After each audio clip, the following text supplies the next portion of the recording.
नमस्कार, I am doctor Meenu Vashishtha Ahuja, consultant Birla fertility in IVF, Rohini, Delhi. आज हम बात करेंगे ओलिगोजूस्पर्मिया के बारे में, और विशेषकर कि लैपटॉप और एक्सेसिव मोबाइल यूज़ किस तरह से ओलिगोजूस्पर्मिया कर रहे हैं।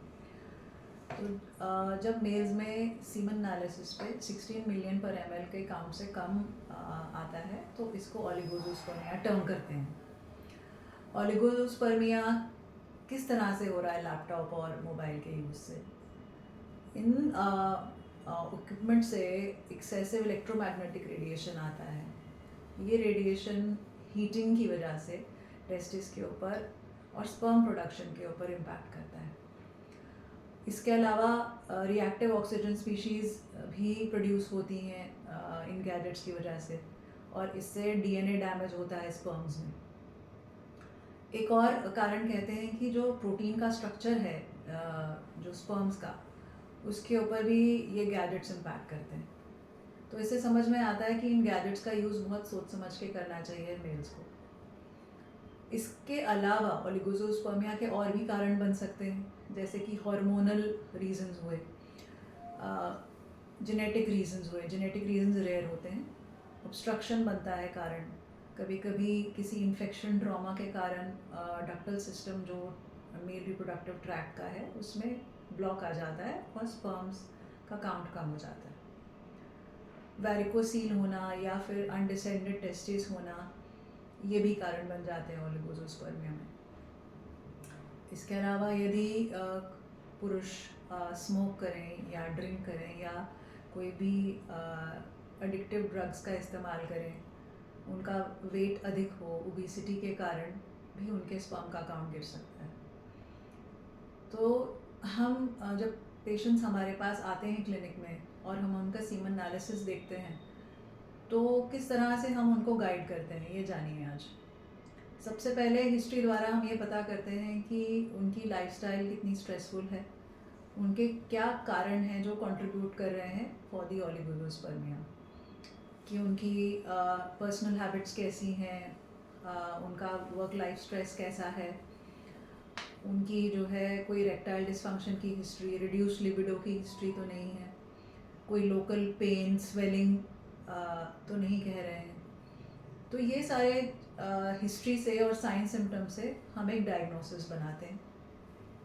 इसके अलावा हमें कुछ डायग्नोस्टिक टूल्स हैं जो डेफिनेटली हेल्प करेंगे ओलिगोजूस्पर्मिया के डायग्नोसिस में। तो जैसे कि मैंने आपको कहा, सबसे इम्पॉर्टेंट हुआ सीमन एनालिसिस।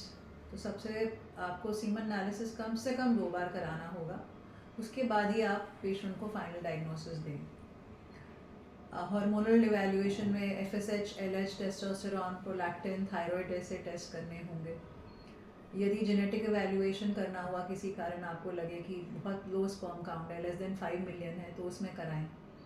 ऐसे केसेस में आपको karyotype, Y chromosome micro deletion, ये टेस्ट ऑर्डर करने होते हैं। फिर आपको ये भी स्क्रोटल अल्ट्रासाउंड या फिर ट्रांसरेक्टल अल्ट्रासाउंड का इस्तेमाल भी करना पड़ सकता है कभी कभी एक डायग्नोसिस पे आने के लिए। यूरिन में यदि किसी का ड्राई इजैक्यूलेशन है तो रिट्रोग्रेड इजैक्यूलेशन का डाउट आना चाहिए आपके मन में, और फिर आपको यूरिन को इस्तेमाल करते हुए सीमन एनालिसिस करना चाहिए। बट हमारा मेन आज डिस्कशन का टॉपिक है कि लैपटॉप और जो हमारे मोबाइल फ़ोन्स हैं वो किस तरह से ओलिगोजूस्पर्मिया कर रहे हैं। बट आपको ये जानना ज़रूरी है कि केवल यही कारण नहीं होता, तो इसलिए बाकी एंगल्स को भी हमें इवैल्यूएट करना होगा, क्योंकि वो भी कंट्रीब्यूटरी रीजंस बन सकते हैं। जब हम डायग्नोसिस बना लेंगे और हमें अब उनको ट्रीटमेंट की मोडालिटीज़ बतानी होंगी, तो ट्रीटमेंट मोडालिटीज़ में सबसे पहले आप अपने पेशेंट्स को लाइफस्टाइल मॉडिफिकेशन समझाएंगे कि वो इन लैपटॉप्स और मोबाइल का यूसेज सोच समझ के करें, कम करें।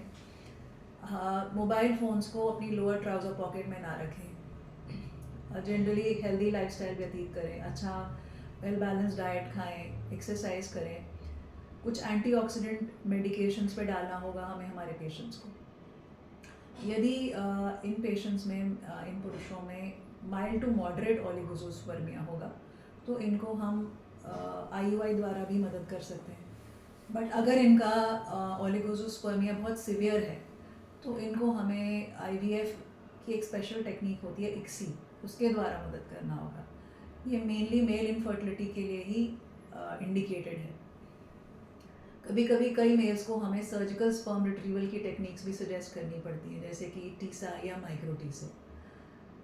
सो ये सारी चीज़ें एक पेशेंट जिनको ओलिगोसोस्पर्मिया है उनको इन सब चीज़ों की नॉलेज होनी चाहिए।